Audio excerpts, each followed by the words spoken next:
அன்பு நேயர்களுக்கு இனிய வணக்கம். தனுசு ராசிக்கார நேயர்களுக்கு நம்ம இன்னைக்கு இந்த வீடியோ பதிவுக்கு முழுமையா போறதுக்கு முன்னாடி முருகரை மனதார வணங்கிட்டு வீடியோ பதிவுக்குள்ள போகலாங்க. ஓ முருகா போற்றி, ஓ முருகா போற்றி, ஓ முருகா போற்றி, என்னை காக்கும் முருகனே போற்றி. நல்லதே நடக்கும், நல்லது மட்டும் தான் நடக்கும். தனுசு ராசிக்காரங்களை பொறுத்த வரைக்கும் உண்மையானவங்க, நேர்மையானவங்க. உண்மைக்கு புறம்பா எந்த காலத்திலையும் எந்த ஒரு செயலையும் செய்ய மாட்டாங்க. இவங்கள பொறுத்த வரைக்கும் நட்புக்கு முக்கியத்துவம் தரக்கூடியவங்களா இருப்பாங்க. அதே நேரத்துல நண்பனுக்காக உயிரை கொடுக்க கூட தயங்க மாட்டாங்க. தன்னுடைய குடும்பத்துக்காக ஒட்டுமொத்த வாழ்க்கையுமே அர்ப்பணம் செஞ்சிருவாங்க நம்மளோட தனுசு ராசிக்காரங்க. தனுசு ராசிக்காரங்களை பொறுத்த வரைக்கும் கடவுளே கண்கண்ட தெய்வம் அப்படின்னு வாழக்கூடியவங்களா இருக்காங்க. அடுத்தவங்களோட வாழ்க்கைக்கு வழிகாட்டியா இருக்காங்க. யார் என்ன சொன்னாலும் அதை பற்றி துளி கூட கவலைப்பட மாட்டாங்க. தைரியமா இருப்பாங்க. அடுத்தவங்க செய்ய முடியாதுன்னு ஒதுக்கி வச்ச காரியத்தை கூட அழகா பிளான் பண்ணி அந்த காரியத்துல வெற்றி அடையக்கூடியவங்களா இருப்பாங்க நம்மளோட தனுசு ராசிக்காரங்க. நம்மளோட தனுசு ராசிக்காரங்க தான் மட்டும் நல்லா இருக்கணும் அப்படிங்கிற சுயநலத்தோட வாழ மாட்டாங்க. எல்லாரும் நல்லா இருக்கணும், எல்லாரும் வாழ்க்கையில முன்னேறணும் அப்படிங்கிற பொதுநலத்தோட வாழக்கூடியவங்களா இருக்காங்க. இவங்கள பொறுத்த வரைக்கும் தன்னுடைய வாழ்க்கையில 1000 பிரச்சனைகள் வந்தாலும் அதை பற்றி துளி கூட கவலைப்பட மாட்டாங்க. ஆனா நெருங்கிய உறவுகளுக்கு ஒரு பிரச்சனை அப்படின்னா ஓடி போய் உதவி செய்வாங்க. அந்த அளவுக்கு தங்கமான குணத்துக்கு சொந்தக்காரங்க தான் நம்மளோட தனுசு ராசிக்காரங்க. அப்பேற்பட்ட தனுசு ராசிக்காரங்க நல்ல யோசனைக்கும் நல்ல சிந்தனைக்கும் சொந்தக்காரங்களா இருக்காங்க. ஒருத்தவங்கிட்ட பேசும்போது சரி, ஒருத்தவங்கிட்ட ஒரு செயலை செய்யும் போதும் சரிங்க, இந்த செயலை செய்யலாமா, இந்த சொல்லலாமா, இதனால நம்மளுக்கு ஏதாவது பிரச்சனை வருமா, நமக்கு நெருங்கிய உறவுகளுக்கு ஏதாவது பிரச்சனை வருமானு 1க்கு 2 முறை ஆலோசனை பண்ணிதான் ஒரு சொல்ல அடுத்தவங்கிட்ட சொல்லுவாங்க. அதே நேரத்துல ஒரு செயலையும் செய்வாங்க. நல்லதே நடக்கும், நல்லது மட்டும்தான் நடக்கும் எண்ணம் போல உங்கள் வாழ்க்கையும் அற்புதமாக மாறும். இந்த உலகத்துல ஒவ்வொரு மனுஷனோட மனசுலயும் பலவிதமான கேள்விகள் ஓடிக்கிட்டு தாங்க இருக்கும். ஆனா உங்களுடைய மனசுல மட்டும் பல்லாயிரம் விதமான கேள்விகள் ஓடிக்கிட்டு இருக்குதுங்க. நீங்க இந்த நிமிஷம் தோல்வி அடைஞ்சதா உணர்றீங்க. ஆனா நீங்க தோற்கடிக்கப்பட்டீங்களா இல்ல தோத்து போயிட்டீங்களா அப்படிங்கறத முதல்ல பாக்கணுங்க. வாழ்க்கையில தோற்கடிக்கப்பட்டமா இல்ல தோத்து போனமா அப்படிங்கறத எப்படி கண்டுபிடிக்கணும் தெரியுங்களா? கண்ணாடி முன்னாடி நின்னு கேள்வி கேட்டு பாருங்க, நிச்சயமா அதற்கான பதில் கிடைத்தே தீரும். உங்களுடைய வாழ்க்கையில பலவிதமான ஆசைகளும் கனவுகளும் இருக்குங்க. அந்த ஆசைகளையும் கனவுகளையும் அடையிறதுக்காக நீங்க துளி கூட முயற்சி பண்ணாம சோம்பேறித்தனமா டிவிய பார்த்துக்கிட்டு போனை பார்த்துக்கிட்டு இருந்து அந்த காரியத்துல நீங்க வெற்றி அடைய முடியல அப்படின்னு பாத்தீங்கன்னா அந்த இடத்துல நீங்க தோத்து போயிருக்கீங்க. அதற்கு காரணம் முழுமையா நீங்க தாங்க. உங்களை நீங்க மாத்திக்கணும். அதே சமயம் உங்க வாழ்க்கையில இருக்கக்கூடிய ஆசைகளையும் கனவுகளையும் நிறைவேற்றறதுக்காக நீங்க ஒவ்வொரு நாளும் இரவு பகல் உறங்காம உழைச்சிட்டு இருக்கீங்க. அந்த இடத்துல நீங்க அந்த காரியத்துல வெற்றி அடைய முடியல அப்படின்னு பாத்தீங்கன்னா அந்த தோல்விக்கு நீங்க காரணம் கிடையாதுங்க. நீங்க இந்த இடத்துல தோற்கடிக்கப்பட்டிருக்கீங்க. இதற்கு முழுக்க முழுக்க காரணம் யாருன்னு பாத்தீங்கன்னா உங்க கூடவே இருக்கிற ஒரு சில நண்பர்கள், ஒரு சில சொந்த பந்தங்கள் உங்க கூடவே இருந்து கபடதாரி வேடமிட்டு உங்க வாழ்க்கைய ஏமாத்திட்டாங்க, உங்க வாழ்க்கையவே நாசம் பண்ணிட்டாங்க அப்படின்னு சொல்லலாங்க. நம்மளோட தனுசு ராசிக்காரங்க மற்றவர்களால புரிந்து கொள்ளப்பட வேண்டும் என்று நினைக்க தேவையில்லைங்க. மற்றவர்களை புரிந்து கொள்றத விட உங்களை புரிந்து கொள்ளதாங்க முக்கியம். நான் யாரு என்ற கேள்விக்கு விடைய தேடுங்க. கடவுள் உங்களை காப்பாத்துறாரா என்று கேக்குறத விட காப்பாத்துற அளவுக்கு நீங்க நடந்துக்கிறீங்களா அப்படிங்கறத யோசிச்சு பாருங்க. தனுசு ராசிக்காரங்க மற்றவர்களோட திட்டங்களை இயக்கக்கூடியவர்களாகவும் பொம்மையாக இருக்கக்கூடியவராகவும் இருக்கிறாங்க. இவங்கனால கீ கொடுக்க முடியாதுங்க, ஆனா பொம்மையா இருக்க வேண்டுங்க. அதனாலதான் தனுசு ராசி சீக்கிரம் செட்டில்மெண்ட் ஆக முடியறது இல்லைங்க. வாழ்க்கையில எல்லா திறமையும் இருந்தும் முன்னேற முடியறது இல்லைங்க. எழுதப்பட்டதை மாற்ற முடியாமா அப்படின்னு கேட்டீங்கன்னா நிச்சயமா முடியுங்க. நம்மளால முடியாதது அப்படிங்கறது இந்த உலகத்துல எதுவுமே இல்லைங்க. தனுசு ராசியை பொறுத்த வரைக்கும் வாழ்க்கையில சாதாரண ஸ்கெட்ச் போட்டா அது நடக்காதுங்க. ஒரு ஸ்கெட்ச்ல இருந்து இன்னொரு ஸ்கெட்ச் உருவாகி வாழ்க்கை தடம்புரண்டு கொண்டே இருக்குங்க. கிரகங்கள் எல்லாம் பிளஸ்ஸா இருப்பதால ரூட் கரெக்டா இருக்கும் அப்படின்னு நினைச்சு நீங்க போவீங்க. ஆனா அது தவறானது என்று உங்களுக்கு தெரியாதுங்க. காலமே தனுசு ராசிக்காரங்களை தோற்கடிச்சிட்டு வந்துட்டு இருக்குதுங்க. நிச்சயமா உங்கள் வாழ்க்கையில் இருக்கக்கூடிய காலம் நல்லதாலமா மாறக்கூடிய நேரம் வந்துருச்சுங்க. தனுசு ராசிக்காரங்களுக்கு கடவுள் வந்து காப்பாத்த மாட்டாருங்க. சந்தர்ப்பம் தாங்க கடவுளா வரும். அந்த சந்தர்ப்பத்தை நீங்க புரிந்து கொள்ளணுங்க. உங்களுக்கு நல்லது செய்ய ஒருத்தன் முடிவு பண்ணாலும் கடவுள் விட மாட்டாருன்னு நீங்க நினைக்காதீங்க. நிச்சயமா கடவுள் உதவி செய்வாருங்க. எதை எடுத்தாலும் ஒரு குட்டி கலாட்டா பண்றாரு.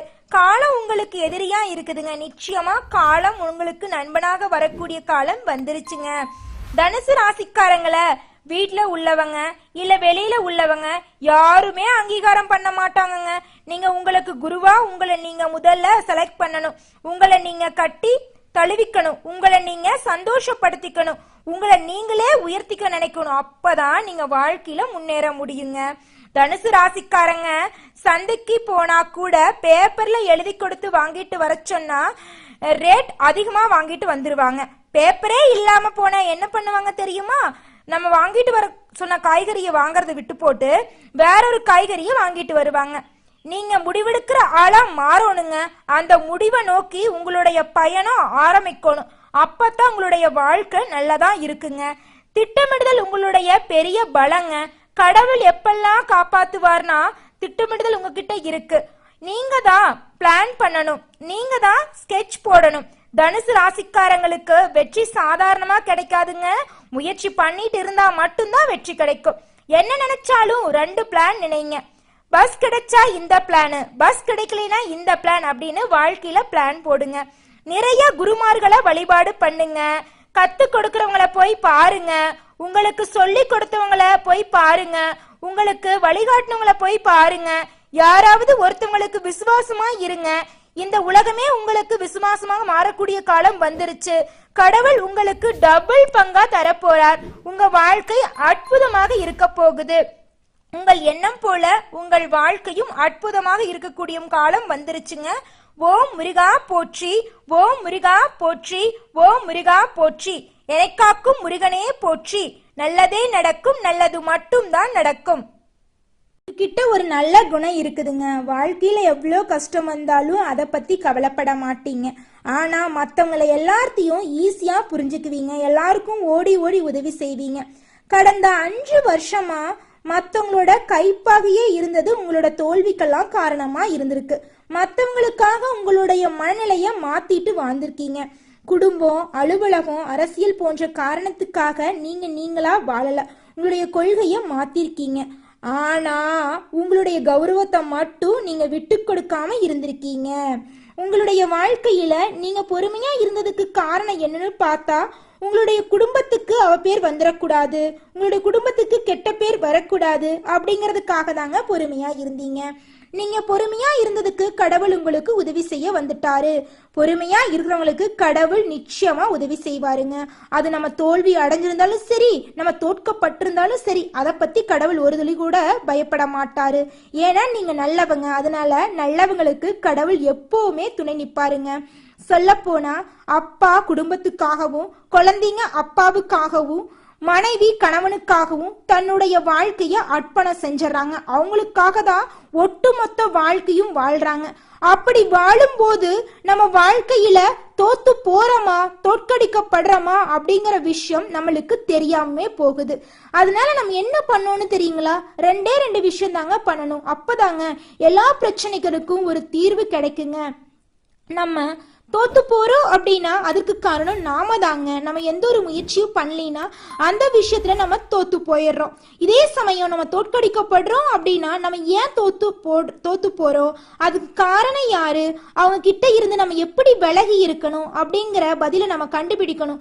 அப்படி கண்டுபிடிச்சாதான் இருள் நிறைந்த நம்மளுடைய வாழ்க்கையில வெளிச்சம் வரும். நம்மளுடைய வாழ்க்கையும் எல்லார் வாழ்க்கையும் மாறி பிரகாசமா இருக்கும். நல்லதே நடக்கும், நல்லது மட்டும்தான் நடக்கும். ஓ முருகா போற்றி, ஓ முருகா போற்றி, ஓ முருகா போற்றி. எனக்காக்கும் முருகனே போற்றி, எல்லா நன்மைக்கே. இனி வரக்கூடிய காலங்கள்ல உங்களுடைய வாழ்க்கையில தோல்வி என்ற பேச்சுக்கு துளி கூட இடம் கிடையாதுங்க. உங்களுடைய எண்ணம் போலவே உங்களுடைய வாழ்க்கையில வெற்றி மட்டும் நிலைச்சிருக்க போகுதுங்க. சொல்ல போனா இந்த நிமிஷம் வரைக்கும், இந்த நொடி வரைக்கும் நீங்க பலவிதமான கஷ்டங்களை அனுபவிச்சிருப்பீங்க. ஆனா இனி வரக்கூடிய காலங்கள்ல உங்க வாழ்க்கையில கஷ்டம் அப்படிங்கிற பேச்சுக்கு துளி கூட இடம் கிடையாதுங்க. உங்களுடைய எண்ணம் போல உங்க வாழ்க்கையும் அமோகமாக இருக்க போகுது. உங்களுடைய ஆசைகள், கனவுகள் அனைத்துமே நிறைவேற போகுது. புதுசா நகைகள் வாங்க போறீங்க, நிலம் வாங்க போறீங்க. திருமணம் ஆகாதவங்களுக்கு திருமணம் கைகூடி வரப்போகுது. குழந்தை பேர் இல்லாதவங்களுக்கு குழந்தை பேரு கிடைக்க போகுது. பூர்வீக சொத்துல பிரச்சனை இருந்தவங்களுக்கு பூர்வீக சொத்து பிரச்சனை நீங்கி உங்களுக்கு வரவேண்டிய பூர்வீக சொத்து உங்க கையில வந்து சேரப்போகுது. மாணவர்களோட கல்வியில முன்னேற்றம் காணப்பட போறீங்க. உங்க வாழ்க்கையே அற்புதமாக மாறக்கூடிய காலம் வந்துருச்சுங்க. கவலைப்படாதீங்க. பொறுமையா இருக்கிறவங்கள கடவுள் ஒரு நாளும் கைவிட மாட்டாருங்க. உங்களுடைய வாழ்க்கைக்கு கடவுள் எப்போதும் துணை இருப்பாருங்க. நீங்க தோத்தாலும் சரி, தோக்கடிக்கப்பட்டாலும் சரி, உங்களுக்கு கடவுள் துணை இருப்பாருங்க. நீங்க நினைக்கக்கூடிய நல்ல விஷயம் எல்லாம் நிறைவேற போகுதுங்க. காலமெல்லாம் நல்ல காலமா மாற போகுதுங்க. எண்ணங்கள் எல்லாம் வெற்றி அடைய போகுதுங்க. பல பேர் உங்க கண்ணுல விரல் விட்டு ஆட்டிட்டு இருந்திருப்பாங்க. ஆனால் இனி வரக்கூடிய காலங்கள்ல உங்க கண்ணுல யார் யார் விரல் விட்டு ஆட்டிட்டு இருந்தாங்களோ அவங்களோட கையை எல்லாம் உடைக்கக்கூடிய காலம் வந்துருச்சுங்க. அதனால நீங்க கவலைப்படாதீங்க. தோக்கடிக்கப்பட்டாலும் கடவுள் உங்களை காப்பாத்தும் நேரம் வந்துருச்சுங்க. நீங்க செய்ய வேண்டியது ஒன்னே ஒண்ணுதாங்க. முருகனை சரணடைங்க. முதல்ல சாதாரணமா முருகனை வணங்குங்க. அப்புறம் உருகி உருகி வேண்டுங்க. 6 படையில ஒரு படையிலிருந்து வந்தாவது முருகர் உங்களுக்கு உதவி செய்வாருங்க. உங்க விதி மாத்தப்பட போகுதுங்க. நிச்சயமா நல்ல நேரம் துவங்க போகுதுங்க. பல நாள் கனவு நிறைவேற போகுதுங்க. நீங்க தோக்கடிக்கப்பட்டாலும் இப்ப நீங்க வெற்றி அடைய போறீங்க. உங்களுடைய ஆசைகள், கனவுகள் அனைத்துமே நிறைவேற போகுது. உங்களுடைய வாழ்க்கையே பிரகாசமா மாறப்போகுதுங்க. சொல்ல போனா இதுலார் வரைக்கும் உங்க வாழ்க்கையில் இருந்த அனைத்து பிரச்சனைகளுக்கும் ஒரு முடிவு வரப்போகுதுங்க. நல்லதே நடக்குங்க. நல்லது மட்டும்தாங்க நடக்கும். நன்றி, வணக்கம்.